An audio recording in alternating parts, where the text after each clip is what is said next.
Another important option to set for a blog is the privacy setting. Whether you want your blog visible to the world, including search engines, or just a handful of people you select, it's important to make sure the correct blog visibility option in the Privacy Settings Administration panel is selected. Let's check the settings now. So we're at the home page for the blog, and from here we'll click My Dashboard. And we're going to scroll down here to Settings and click the triangle next to that to expose those options.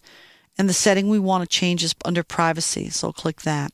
This is the Privacy Settings Administration panel. As you can see, there's only 3 options. I want to explain what each option is.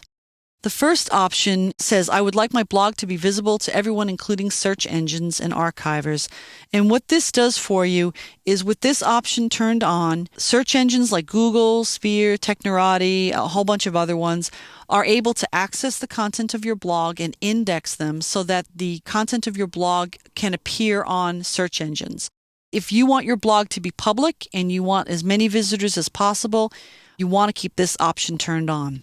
However, if you want normal visitors to access it, but for whatever reason you don't want search engines to be able to index it, you would pick the second option here, which says, I would like to block search engines but allow normal visitors. This option keeps your blog public, so anybody can still access it, but it is not indexed by search engines.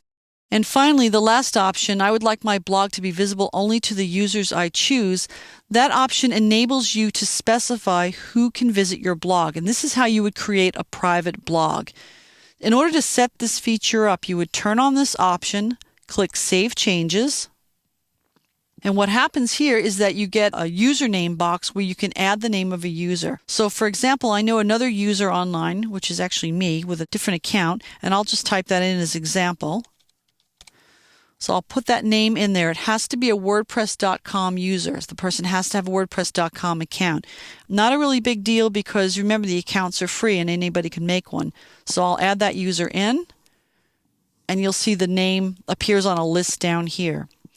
As you can see here, you're allowed to have 35 users. If you want more users, you can pay for an upgrade to WordPress.com, and then you'll get an unlimited number of users. So maybe there's 50 or 100 people, or maybe Springfield Elementary is only going to be available to maybe just the students of Springfield Elementary. So in that case, they would probably be more than 35 users. You get an account upgrade, and then you can enter in as many accounts as you like. After adding an account, if you decide later on that maybe this person, you don't want them to have access, you would just click the little X next to their name and they get removed. And then you can add or remove names just again by entering a name here, add the user. To remove them, click the X. Now, I don't want to set this up like this. I want to go back to the original setting.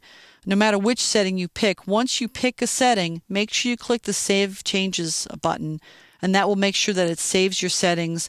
Those are the actual settings being used.